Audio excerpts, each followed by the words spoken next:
Amen. Magandang umaga po sa ating lahat, mga ginigiliw, mga minamahal ng Panginoon. May pag-asa sa Panginoon. Sinabi po ng salita ng Panginoon, no, na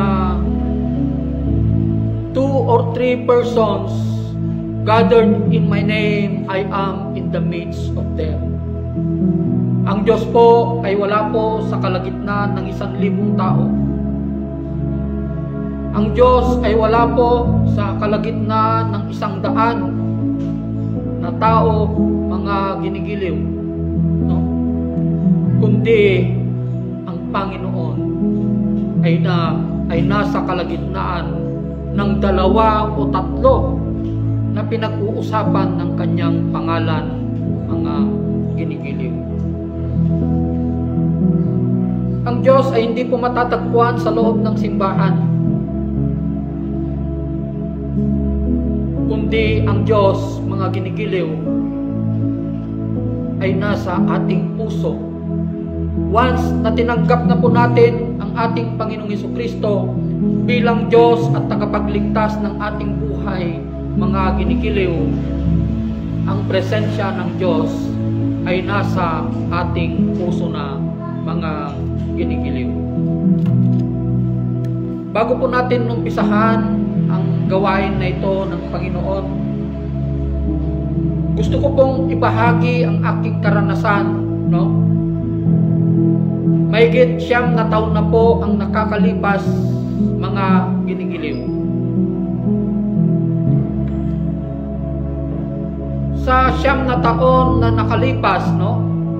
That was when I was 40 years old. No? Mag-40 years old na po ako noon, mga ginigiliw. Nung nagkaroon ako ng trauma or nagkaroon ako ng stress, no? Na dapat sana magpasalamat ako sa Diyos dahil narating ko na yung ika-40 taon ng aking karawan. 9 na taon na po ang nakakalipas. Hindi po, kundi ako po ay napagabag. Nagkaroon po ng takot sa aking puso. Ang sinasabi ko po sa aking sarili, no? Ilang taon na lang ang natitira sa aking buhay at mamamatay na ako. Yun na yung pumapasok sa puso at isip ko. Nagkaroon na ako ng takot sa kamatayan, mga ginigiliw. Kaya hanggang dumating yung panahon na mga ilang buwan ang nakakalipas, no? Hanggang may isang lingkod ng Panginoon na nagpakilala po ng katotohanan, ipinakilala niya po ang ating Panginoong Jesucristo sa akin. Doon nagsimula ang pagbabago ng aking buhay, mga ginigiliw. Kahit sabi niya po dito sa Mateo 11, no? 25, nang panahong iyo'y sinabi ni Jesus, Ama, Panginoon ng langit at lupa, salamat sa iyo sapagkat inilihim mo ang mga bagay na ito sa marurunong at matatalino at inihayag mo naman sa mga may kaloobang tulad ng sa mga bata. Oo, Ama, sapagkat ganoon ang nais mo, sabi niya, mga ginigiliw. No? Kaya sabi pa niya dito sa 27, ibinigay na sa akin ng aking Ama ang lahat ng bagay. Walang nakakakilala sa anak kundi ang Ama, at walang nakakakilala sa Ama kundi ang anak at ang mga pinili ng anak na pagpapahayagan niya, mga ginigiliw. Napakapalad po natin, mga ginigiliw, sa araw na ito dahil pinili tayo ng ating Panginoong Jesucristo upang ipahayag niya ang kanyang sarili sa atin, upang ipahayag niya ang kanyang pagka-Diyos sa atin sa araw na ito. sapagkat yun ang nais mo. Sabi niya po dito, mga ginigiliw. Kaya kung bakit po natin nakilala ang ating Panginoong Jesucristo, because of our humble relationship. Yung pagiging mapagpakumbabang relasyon natin at pagtanggap po natin sa ating Panginoong Jesucristo bilang Diyos at tagapagligtas ng ating buhay at kaluluwa, mga ginigiliw. No? Kaya, alam nyo, marami ang lumalapit, no, sa ating Panginoon, mga ginigiliw. Marami po ang lumalapit sapagkat nasumpungan po nila, mga ginigiliw, ang kapayapaan, mga minamahal ng Panginoon. Kaya sabi niya po dito sa kanyang salita sa Mateo 11:28, lumapit kayo sa akin,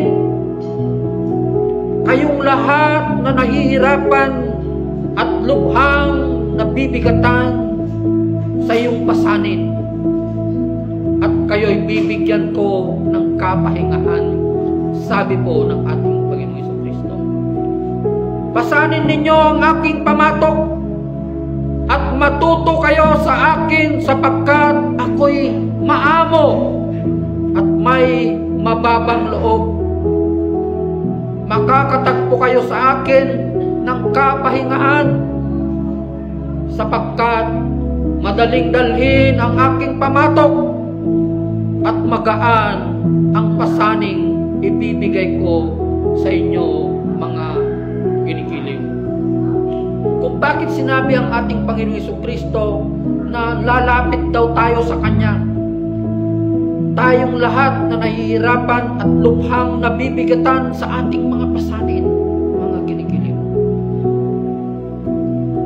Alam nyo kung bakit sinabi ito ng ating Panginoong Jesucristo? Upang sa ganon, mga ginigiliw, na hindi na natin dapat sundin ang mga napakaraming utos at alituntunin ng relihiyon, ng simbahan, mga ginigiliw. Wala pong kaligtasan sa relihiyon, wala pong kaligtasan sa mga doktrina at alituntunin ng simbahan, na ang daming sinusunod ng tao, bawal, ang daming bawal, lahat na lang bawal, mga ginigiliw.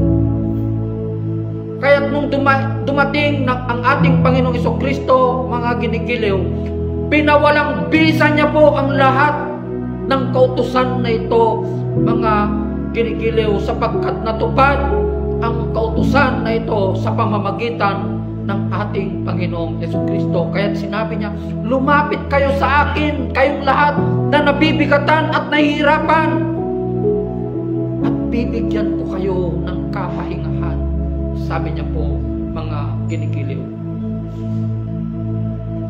Makakatagpo kayo sa akin ng kapahingahan, sapagkat madaling dalhin ang aking pamatok. Ano ba yung pamatok na sinasabi ng ating Panginoong Jesucristo? Alam niyo ang pamatok? Yung pasangol, yung ginagamit sa kalabaw na panghila ng mga, ano ba yun, karison o yung tawag natin Ilocano dayjay? Takiro, ma'am. O, takiro. Pasagad. Marami pat Ilocano. Kabsad. Nung una, hindi ko pa maintindihan yung pamatok.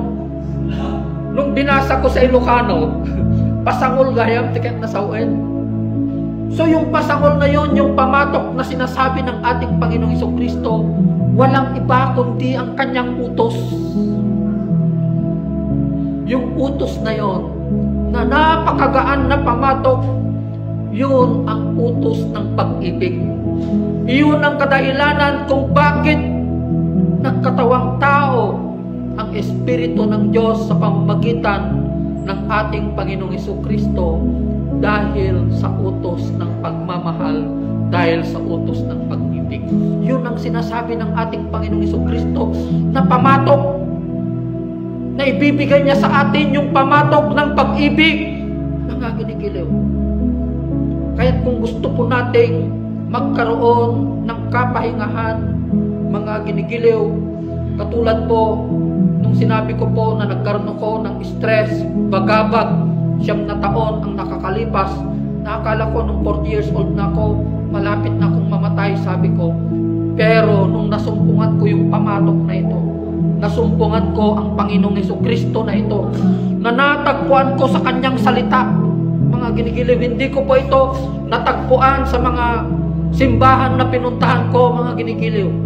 Hindi na bago yung pamumuhay ko, pumapasok ako sa simbahan, umuwi ako, pero yung dating bisyo ko, pag-inom, womanizing, pagiging womanizer, binabalikan ko pa rin. Lumuluhod naman ako sa simbahan, mga ginigiliw, sapagkat hindi tama yung nakilala ko na Diyos, mga ginigiliw. Kaya kahapon po, nag-share po ako kina Ma'am Petronilla.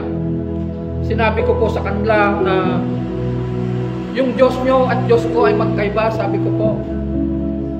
Sapagkat ang Diyos na pinapaniwalaan nyo ay narinig lamang ninyo. Pero ang Diyos na pinapaniwalaan ko ay nandito mismo sa salita. Kaya kung gusto mong magkaroon ng relasyon, gusto mong makilala ang Diyos, gusto mong kausapin ng Panginoon, gusto mong malaman ang plano niya sa buhay mo, gusto mong makasumpong ng kapayapaan sa buhay mo, kapahingahan sa buhay mo, matatagpuan po natin lahat dito sa kanyang salita, mga ginigiliw. Ito po ang nagbago sa pananaw ko sa aking buhay. Ito ang nagbago sa prinsipyo ko sa aking buhay. Tinanggal niya lahat yung bisyo ko, mga ginigiliw, nung nakilala ko ang Panginoon sa pamamagitan ng kanyang salita. So I hope you are being encouraged. Tinatawagan ko na po ang mga music team po natin, mga ginigiliw. Magandang umaga.